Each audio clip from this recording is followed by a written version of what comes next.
gusto saludarles nuevamente en un repaso más de Derecho Mercantil. Aquí estoy con mis compañeros en el chat de TikTok. Ya somos más de 80 personas a esta hora, 7:20 de la tarde, de la noche, un 7 de septiembre del año 2025. Así que ya saben, si les gustan esos repasos, like, suscribirse para más videos como estos. Compañeritos de TikTok, por favor, démosle tap a la pantallita, tap. Compartamos el en vivo. Y si aún no me sigan, dediquemos un minutito ahorita al botoncito de aquí arriba a seguirme para hacer mucho más grande esta comunidad, ¿ok? Así que de verdad les agradezco mucho que me estén dedicando un ratito de su tiempo, como siempre, dándome la confianza de poder entrar hasta sus hogares para aprender un poquito más de esta carrera que es tan increíble como es Derecho. Saludos desde Yucatán, soy Carlos Herrera, dice. Saludos, Carlos, desde Yucatán. Un gran saludo. Bueno, compañeros, así que iniciamos con todo, estamos listos, estamos ready, así que vamos a iniciar y vamos a hacer una pequeña introducción o una pequeña contextualización en qué parte nos encontramos en nuestro estudio de Derecho Mercantil. Ya saben, tap a la pantallita, compartamos el en vivo y síganme si aún no me siguen. Iniciamos, compañeros. Acá tenemos un pequeño índice de los temas que hemos visto hasta el día de hoy. Hemos visto lo que son generalidades, hemos visto lo que es el libro primero, que son los comerciantes y sus auxiliares, hemos visto el libro tercero, que son las cosas mercantiles, hemos visto ya propiedad intelectual, hemos visto propiedad industrial, hemos visto derecho de autor y derechos conexos, y vamos a iniciar con el cuarto libro, que son las obligaciones y contratos mercantiles. Muy bien, así que vamos a iniciar con todo. Ustedes me dirán, pero el libro segundo, ¿dónde está? ¿En dónde se me perdió? Bueno, el libro segundo básicamente son el procedimiento de inscripción de un comerciante individual, de una sociedad. En este caso hemos visto la sociedad anónima. Entonces no lo puse aquí en el índice porque prácticamente en el libro primero, en donde están los comerciantes y sus auxiliares, ahí va incluido lo que es la información de constitución de una sociedad anónima, de una sociedad de emprendimiento, etcétera, ¿ok? Así que vamos a iniciar con todo. Bueno, ya habiendo puesto un poco de contexto en qué parte nos encontramos de nuestro estudio, esos son los temas que estoy viendo, dice Marlene. Bueno, viniste a caer cabal de perlas. Bueno, compañeros, iniciamos con contratos mercantiles, ¿ok? El repaso de hoy va a ser un poquito corto porque, como les digo, no he acaparado todos los contratos aún, pero para la siguiente clase ya veremos terminado la parte de contratos mercantiles. Vamos a ver también la ley de garantías mobiliarias, así que pilas, compañeros, que el próximo repaso va a estar cargadito. Contratos mercantiles, ley de garantías mobiliarias, y vamos a ver qué otra ley vamos a poder conocer en el siguiente repaso. Bueno, disposiciones generales. Los principios filosóficos por los que se rige los contratos mercantiles son básicamente dos, ¿no? Que en este caso las obligaciones y los contratos mercantiles se interpretarán, ejecutarán y cumplirán de conformidad con los principios de la verdad sabida y la buena fe guardada, que son los principios filosóficos del derecho mercantil. Pero es muy importante recordar que las obligaciones y los contratos mercantiles se van a interpretar y se ejecutarán, cumplirán de conformidad con estos dos principios. ¿Cuáles son las características de los contratos mercantiles? Bueno, primera característica es que en los contratos mercantiles no existe solemnidad. ¿Qué quiere decir? De que no existen formalismos en los contratos de comercio. Segunda característica es que en las obligaciones mercantiles los codeudores serán solidarios. Además, el fiador será solidario con el deudor principal. Tercera característica, las obligaciones no cuentan con un plazo establecido. Por lo tanto, cuando no cuentan con un plazo establecido, son exigibles inmediatamente. Cuarta característica, en las obligaciones y en los contratos mercantiles, toda prórroga debe de ser expresa. ¿Ok? Toda prórroga debe de ser expresa, no acepta la prórroga tácita. Quinta característica, en las obligaciones y contratos mercantiles se incurre en mora sin necesidad de requerimiento. Se recuerdan, aquí hay una gran diferencia entre la mora civil y la mora mercantil, y es que en la mora civil sí hay necesidad y es obligatorio requerir o constituir la mora. En este caso, en las obligaciones y contratos mercantiles se incurre en mora sin necesidad de requerimiento. Sexta característica, existe libertad de contratación, ya que nadie puede ser obligado a contratar a menos que al rehusarse constituya un acto ilícito o abuso de derecho. Séptima característica, existe derecho de retención. ¿Qué quiere decir esto? El acreedor cuyo crédito sea exigible podrá retener los bienes muebles e inmuebles que su deudor halle en su poder. Y por último, la octava característica, y es que la nulidad que afecte las obligaciones de una de las partes no anula el negocio jurídico plurilateral. ¿Qué quiere decir? La nulidad que afecte la obligación de una de las partes, en este caso del contrato de comercio, no anula en general el negocio como tal, solo anulará la parte que le corresponde. ¿Ok? Así que estas son las 8 grandes características de los contratos mercantiles. ¿Vamos bien? Tap a la pantallita, compañeros. Compartamos el en vivo para hacer muchas más personas. Y ya saben, si aún no me siguen, acá arribita está el botoncito. Bueno, vamos a iniciar con el contrato de compraventa mercantil, que está regulado del artículo 695 al artículo 706. Vamos a ver. Primero tenemos que definir qué es el contrato. En este caso, el contrato de compraventa mercantil. El contrato de compraventa mercantil es un contrato típico, por medio del cual un sujeto denominado vendedor transfiere bienes o mercaderías a otro denominado comprador, quien se obliga a pagar un precio. Ok, básicamente la definición es la misma que la compraventa civil, pero acá lo único que va a cambiar es que va a transferir no solo bienes, sino que también pueden ser mercaderías. ¿Listo? Bueno, el contrato de compraventa mercantil es considerado el contrato por excelencia. Es el más común e importante en el tráfico comercial o mercantil, además de ser el motor de las negociaciones del comercio. ¿Listo? Bueno. Vamos a hablar un poquito de los elementos del contrato de compraventa mercantil. Tenemos al elemento personal, que básicamente es el vendedor y el comprador. El elemento real, en este caso el objeto de la compraventa, son los bienes o las mercaderías y el precio a pagar. Y el elemento formal va a depender mucho de la naturaleza de la mercancía. Pero básicamente como lo establecía las características de los contratos, no hay solemnidad, no hay formalidad. Pero vamos a ver que el elemento formal puede variar dependiendo, como establece acá, la naturaleza de la mercancía. Bueno, las características de la compraventa mercantil. Tenemos que los contratos de compraventa mercantil son unos contratos típicos, son contratos principales, ¿ok? Son contratos bilaterales porque deben de haber dos partes para, en este caso, realizar un contrato de compraventa. Es un contrato oneroso, es un contrato consensualista, conmutativo y traslativo de dominio, ya saben, de bienes o de mercaderías. Y existen diferentes modalidades de compraventa mercantil, ¿ok? No son tipos de compraventa, no, son modalidades. Existe la venta contra documentos, la venta de cosas en tránsito, la venta FOB, la venta FAS, la venta CIF y la venta CF. Ya vamos a ver más adelante en qué consiste. Estas son las famosas Incoterms, o como es Incoterms, que son términos del derecho comercial a nivel internacional. Y tenemos acá un pequeño cuadrito de las diferencias entre la compraventa mercantil y la compraventa civil. La compraventa mercantil interviene en comerciantes o al menos uno de las partes debe de ser comerciante. En la compraventa civil no intervienen comerciantes. Segunda diferencia, se negocian mercaderías en lo que es la compraventa mercantil y en la compraventa civil se negocia cualquier bien que no sea susceptible de tráfico mercantil. Y por último, la última diferencia entre la compraventa mercantil y la compraventa civil, los negocios se producen en masa en la compraventa mercantil y en la compraventa civil los negocios se producen de manera aislada. Sigamos, compañeros, con la siguiente presentación. Bueno, vamos a ver las modalidades, ¿ok?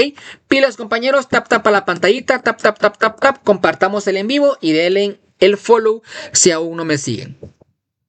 Vamos con la primera modalidad, venta contra documentos. Artículo 695. El vendedor cumplirá su obligación de entrega, ojo, remitiendo al comprador los títulos representativos de mercaderías, ¿como cuáles? Como un certificado de depósito. Ahí lo dejo. Y los demás documentos indicados en el contrato o exigidos por el mismo. El pago del precio deberá hacerse en el momento en que se entreguen los documentos. Básicamente, la compraventa se va a formalizar cuando el vendedor le transfiera en este caso, al comprador, los títulos representativos de las mercaderías. Como por ejemplo, ¿como cuál? Como un certificado de depósito. ¿Ok? Y en ese mismo momento en que se entregan los documentos, se va a hacer efectivo el pago del precio. Así que esta es la primera modalidad. Por eso de que cuando vimos el elemento formal, va a depender mucho de la naturaleza de cada uno de los contratos. Y es que acá el elemento formal puede ser cuando se entrega el título representativo de la mercadería de parte del vendedor al comprador. Este puede ser el elemento formal. ¿Cuáles son los elementos personales? Comprador y vendedor. El elemento real, la mercadería junto con el precio. Y el elemento formal es lo siguiente: la entrega del documento representativo de la mercadería y al mismo momento se paga el precio. Ese es el elemento formal de la venta contra documentos. Pero acá tenemos otra modalidad y tenemos la venta de cosas en tránsito. Si la cosa objeto de venta se encuentra en tránsito, o sea que lo está, en este caso, se encuentra en camino por parte de un camión de FedEx o de Cargo Express, ¿ok? Entonces, la venta se encuentra en tránsito y existe una póliza de seguro de transporte. Los riesgos se entenderán a cargo del comprador desde el momento de la entrega de las mercaderías al porteador. El porteador es la persona que transporta de un lugar a otro la mercadería. Así que en este caso, en esto consiste la venta de cosas en tránsito. Si la cosa objeto de venta se encuentra en tránsito o es necesario su tránsito, y ojo, debe de existir una póliza de seguro de transporte. Entonces los riesgos se entenderán a cargo del comprador desde el momento de la entrega de la mercadería de parte del vendedor al porteador.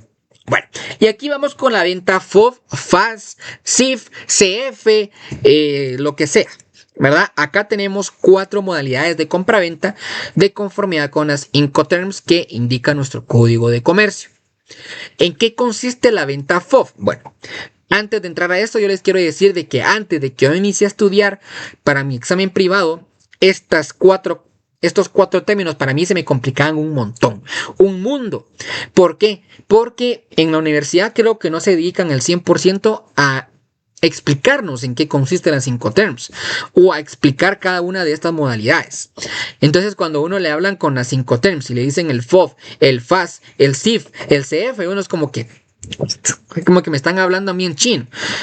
Pero ¿en qué consiste la venta FOB? Yo le recomiendo que a la par, este es el artículo 697, así que les voy a indicar. En el artículo 697, yo pondría esto.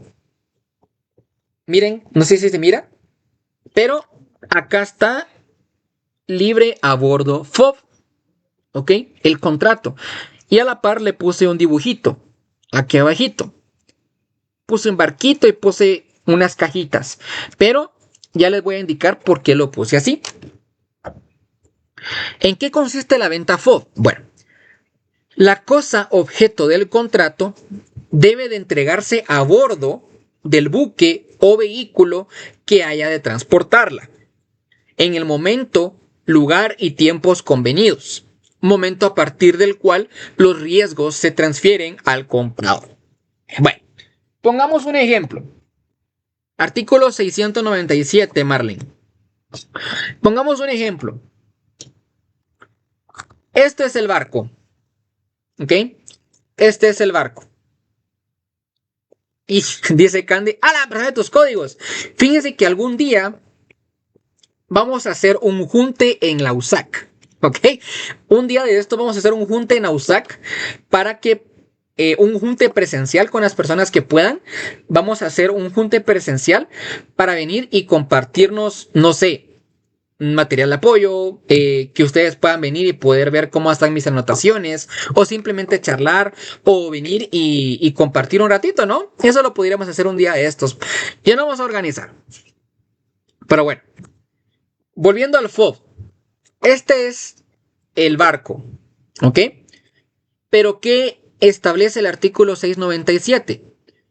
En este caso, la cosa objeto del contrato deberá entregarse a bordo del buque o vehículo. ¿Qué quiere decir?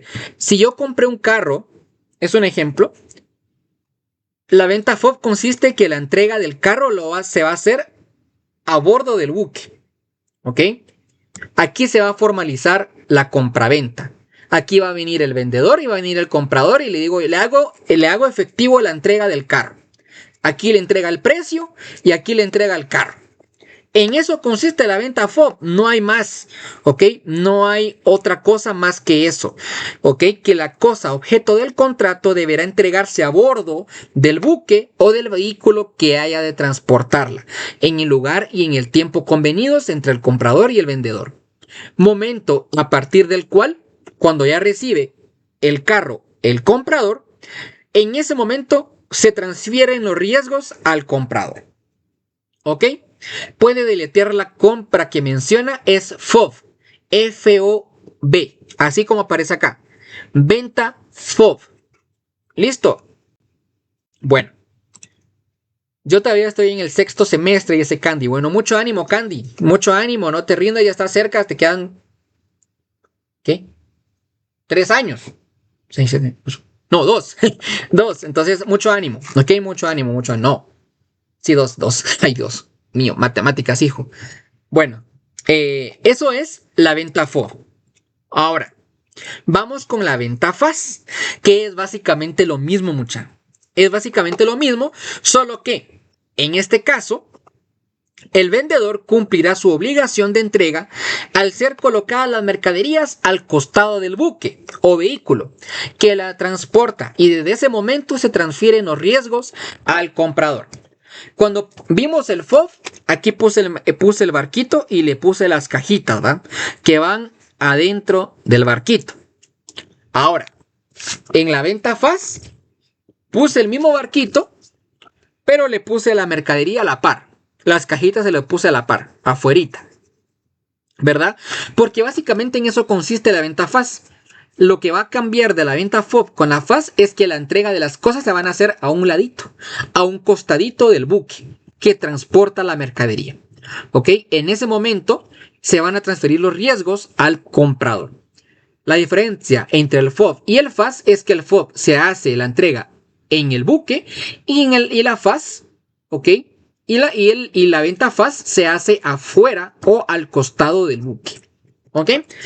Eso es la venta FOB y la venta FAS. Ahora, la venta CIF.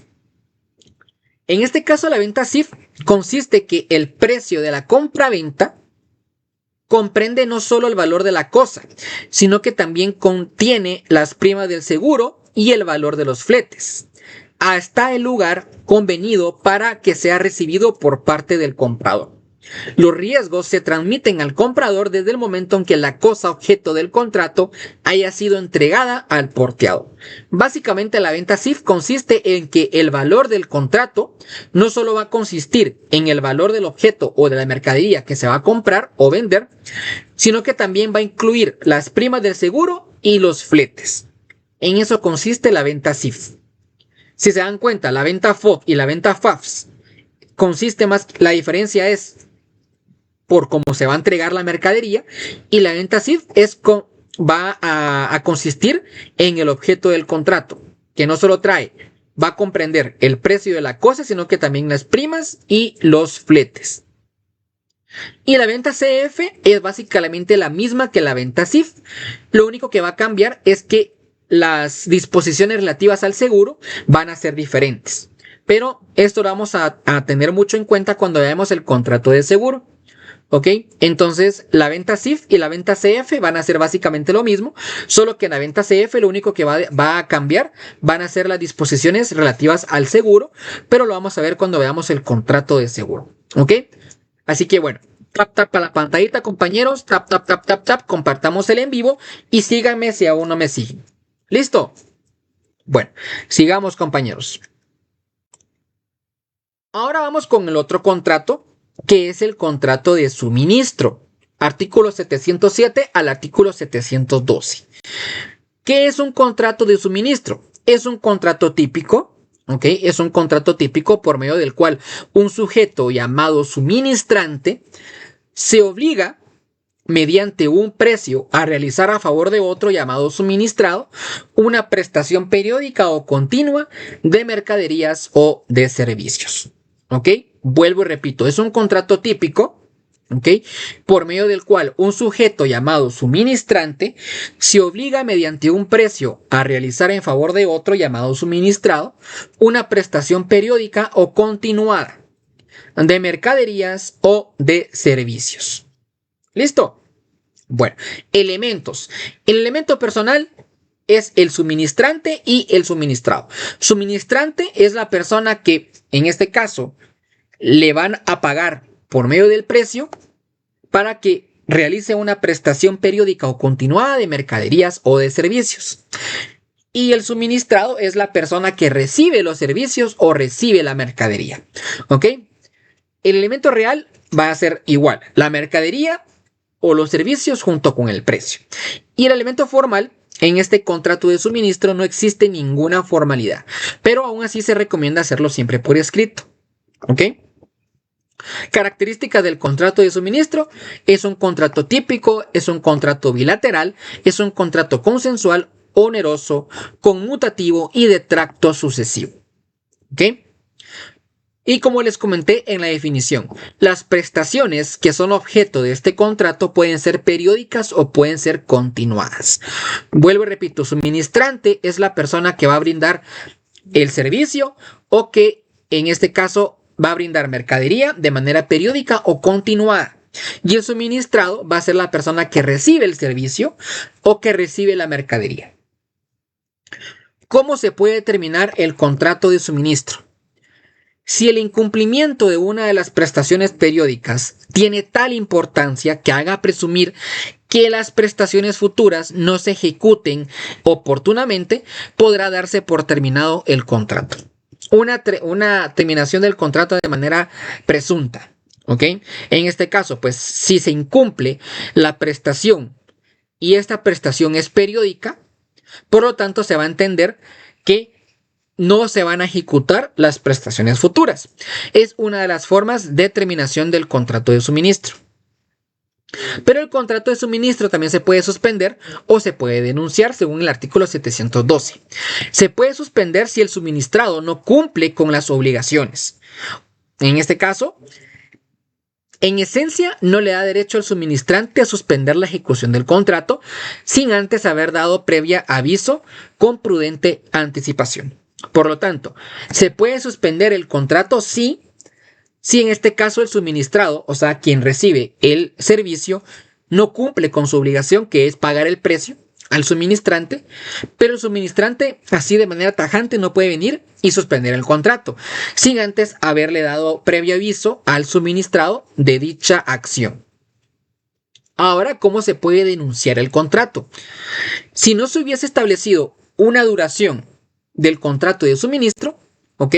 Cada una de las partes podrá denunciar su terminación con una anticipación de 90 días. ¿Ok?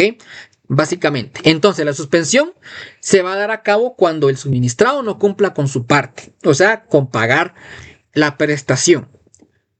Tiene que venir el suministrante y darle aviso previo de que va a suspender el contrato.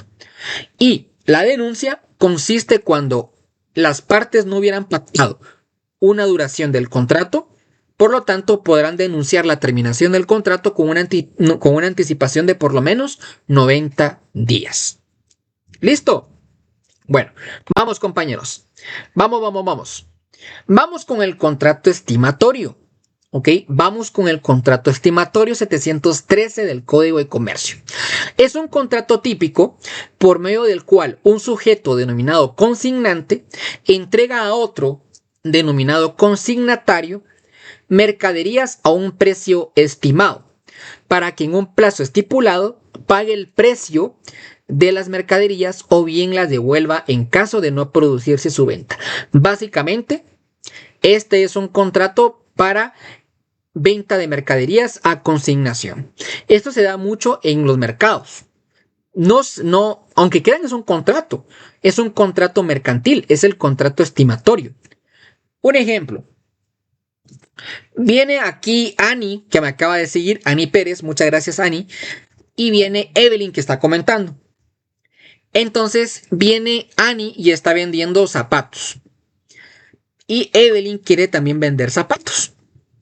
Pero entonces viene Ani y le dice, si no tenés ahorita el capital para pagarme todos los zapatos, entonces te los voy a dar a consignación. Te doy una cierta cantidad de zapatos, que son 10 zapatos, 10 pares de zapatos. Te doy 10 pares de zapatos a consignación. ¿Ok? Si no los vendes, me los tenés que devolver. ¿Ok? Y si los vendes, pues ya te ganas tu ganancia. Ya te quedas con tu porcentaje de ganancia. Eso es un contrato estimatorio. ¿Ok? Y eso se da mucho en los mercados. ¿Ok? Cuando en este caso una persona quiere vender una mercadería, pero no tiene el capital suficiente todavía para invertir. Por lo tanto, el encargado de la mercadería le va a entregar a consignación un producto para que lo venda en un cierto tiempo determinado. Y si no lo vende en ese tiempo, lo tiene que devolver. Eso básicamente es el contrato estimatorio. ¿Cuáles son las características de este contrato? Tiende a ser beneficioso para los comerciantes minoristas. Era lo que les comentaba, ¿verdad? Se da mucho en el mercado.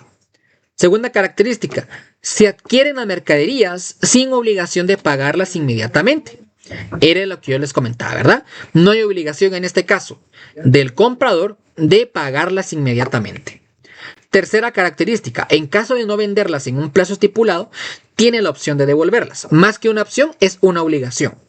Devolver la mercadería si no lo vendió. Y cuarta característica, en caso de que fueran vendidas, el consignatario va a pagar el precio y recibe su comisión. ¿Listo? Bueno, tap a la pantallita, compañeros, compartamos el en vivo, démosle follow, se lo va a agradecer un montón. Vamos con lo siguiente. Compañeros, contrato de depósito. Es un contrato típico. Solo quiero hacer la introducción. Este contrato de depósito va incluido en lo que hemos visto ya de la ley de almacenes generales de depósito. ¿Ok? Eso ya va incluido ahí, pero igual hicimos referencia a este contrato. Lo vamos a ver rápidamente. Es un contrato típico por medio del cual una persona llamada depositario recibe bienes o mercaderías que le confía otro denominado depositante con el ánimo de conservar, guardar y custodiar los mismos, los cuales serán restituidos cuando se le requiera. ¿Ok? Básicamente, es el contrato que va a celebrar el almacén general de depósito con el depositario. ¿Ok? Básicamente, el certificado general de depósito, el certificado de depósito ya se recuerdan que es el título de crédito con el que va a representar una mercadería. Se recuerdan, ¿verdad? Los certificados generales, el certificado de depósito. Y el contrato de depósito es el contrato que se va a celebrar entre el almacén y el depositario. ¿Ok? Entonces, este contrato de depósito se realiza previamente antes de entregar el certificado. Es un contrato típico por medio del cual una persona llamada depositario recibe bienes, ¿ok? Exacto, como lo dice Gus. En este caso, el depositario recibe bienes o mercaderías que le confía a otro denominado depositante. El depositante es la persona que le va a confiar al depositario, que en este caso va a ser el almacén, con el ánimo de conservar, guardar y custodiar los mismos, los cuales serán restituidos en el momento que requiera. ¿Cuál es la función principal? Tiende a ser un contrato muy útil para todos aquellos comerciantes que no cuentan con un establecimiento adecuado para la guarda y conservación de las mercancías. ¿Cuáles son los elementos? El elemento personal va a ser el depositante, quien va a entregar la mercancía, y el depositario va a ser el almacén. El elemento real va a ser la mercadería, el dinero, las joyas, el precio, ¿ok? Y el elemento formal va a depender mucho de la naturaleza de la mercancía. ¿Cuáles son las características del contrato de depósito? Que es un contrato típico, ¿ok? Es un contrato bilateral, es un contrato principal o accesorio, es un contrato real, un contrato oneroso, un contrato conmutativo y un contrato de tracto sucesivo. Dice aquí Medrano, ¿cuál es la diferencia entre un contrato de depósito pero en materia civil? Bueno, aún no hemos visto el contrato de depósito en civil, pero si alguien tiene aquí una diferencia entre el contrato de depósito mercantil y el contrato de depósito civil, ya sabes, se lo puede dejar aquí en el comentario para que el amigo Medrano pueda tener un poco más claro antes de que veamos este tema. ¿Ok? Así que, compañeros, ahí me pueden ayudar ustedes porque en este momento no tengo la respuesta. Como le digo, no he repasado el contrato de depósito civil. Pero si alguien ya lo repasó, aquí puede orientar un poquito a Medrano. ¿Ok? Bueno. ¿Cuáles son las modalidades del contrato de depósito? El depósito puede ser irregular o puede ser depósito de cosas no fungibles. El depósito irregular son bienes fungibles, o sea, se podrá convenir que el depositario disponga de la cosa depositada, lo restituya otro tanto de la misma especie y calidad. Y el depósito de cosas no fungibles se devolverá el mismo bien que fue depositado. Son diferentes modalidades que pueden realizarse en el contrato de depósito. Y vamos a culminar el día de hoy con el contrato de fideicomiso, que está en el artículo 766 al artículo 793. Me dirán, sí, pero faltan como 4 contratos. Sí, compañeros, yo lo sé. No he terminado de ver todavía todo el tema de los contratos mercantiles, pero en el siguiente repaso vamos a culminar ese tema. Pero quería tocar los más importantes. Para mí estos son como que los más importantes. El contrato de fideicomiso es un negocio jurídico típico mercantil por medio del cual una persona denominada fideicomitente entrega sus bienes propios a otro denominado fiduciario, quien únicamente puede ser un banco, para fines específicos en beneficio de un tercero denominado fideicomisario. ¿Ok? ¿Cuáles son las funciones del fideicomiso? Resguarda el patrimonio familiar para que los bienes en un futuro sean entregados a los beneficiarios designados en el fideicomiso. Segunda función, constituye un patrimonio autónomo. Tercera función, garantiza obligaciones de crédito que se adquiera de otros bancos o acreedores. Cuarta función, la correcta administración de los bienes, sean bienes muebles o bienes inmuebles, realizando actividades necesarias para cumplir sus objetivos. Y la quinta función, en este caso del fideicomiso, es realizar inversiones y trasladar únicamente los intereses a los beneficiarios. ¿Ok? Bueno, ¿cuáles son las ventajas del fideicomiso? Los bienes fideicometidos son inembargables, según lo que establece el artículo 782. Segunda ventaja, los bancos y las financieras que administren fideicomisos serán supervisados por la Superintendencia de Bancos. ¿Ok? Ya vamos a profundizar un poquito más con el tema de los bancos cuando veamos la ley de bancos y grupos financieros. ¿Ok? Así que pilas. Tercera ventaja, constituye un patrimonio independiente a fin de que no sea mezclado con patrimonio de la utilidad que esté administrando. Cuarta ventaja, el documento para constituirse se encuentra libre de cualquier impuesto, o sea, está exento de impuestos el contrato de fideicomiso, y el fideicomiso es bastante flexible, ya que se ajusta a las condiciones del cliente, del fideicomitente, pudiendo ser modificado después incluso de su creación. Vamos con los elementos del fideicomiso. Los elementos personales son básicamente, vamos a ver, 1, 2, 3. Son 3 elementos personales. Tenemos al fideicomitente, que es la persona que va a entregar sus bienes al banco con un fin específico. El fiduciario siempre va a ser un banco, ¿ok? Es la parte que recibe los bienes o a quien se le confían los bienes y quien se va a encargar de darles un destino establecido en el documento constitutivo. Y el tercer elemento personal es el fideicomisario, que va a ser el beneficiario del fideicomiso. ¿Ok? 3 elementos personales. Fideicomitente es la persona que entrega los bienes al banco. Fiduciario va a ser el banco, el que recibe los bienes o a quien se le han confiado los bienes para realizar lo que se haya establecido en el documento constitutivo. Y el fideicomisario va a ser el beneficiario de dicho fideicomiso. ¿Ok? Bueno, el elemento real van a ser los bienes fideicomitidos y el pago de los honorarios.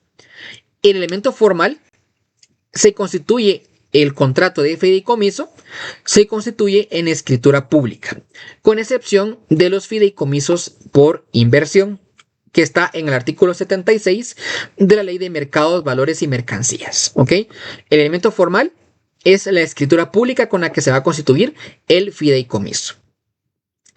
Y el fideicomiso se puede constituir de diferentes formas. Se puede constituir por medio de contrato, como lo vimos en el elemento formal. Se puede instituir en un testamento o se puede autorizar con una resolución judicial. En caso de que fuese un fideicomiso de menores, incapaces o ausentes, ejercidos por medio de sus representantes legales. ¿Ok? Así que bueno, compañeros, hasta aquí hemos llegado al repaso del día de hoy. Un gran aplauso para cada uno de ustedes. Un gran aplauso para cada uno de ustedes porque hemos terminado con la primera parte de los contratos mercantiles. Así que un gran aplauso a cada uno de ustedes. Por favor, démosle corazoncito antes de que se vayan. Denle corazoncito, corazoncito, corazoncito. Y síganme si aún no me siguen el día de hoy para hacer mucho más grande esta comunidad. ¿Ok? Así que voy a parar aquí la grabación para que no salga tan larga, el video. Así que chau, chau, amigos de YouTube. Nos vemos en un próximo repaso. Atentos porque se viene lo mejor de lo mejor.